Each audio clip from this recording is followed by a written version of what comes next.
Good afternoon বন্ধুরা। দেখো আজ দুপুরে কি রান্না করলাম।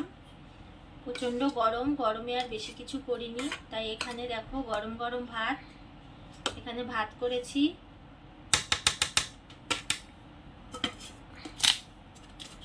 আর দেখো এখানটায় কলমি শাক ভাজা। এই কলমি শাক ভাজা আমি একটু পেঁয়াজ, কালো জিরে ফোড়ন আর কয়েকটা রসুন কুচিয়ে ভেজেছি কলমি শাকটা।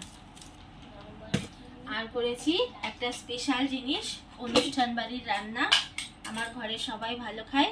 এই দেখো মাছের মাথা দিয়ে ডাল। দেখো এই মাছের মাথা দিয়ে ডালের রেসিপি যদি তোমরা দেখতে চাও, আমার ইউটিউব চ্যানেলটাতে গিয়ে চেক আউট করো, তোমরা এই ডালের রেসিপি পেয়ে যাবা।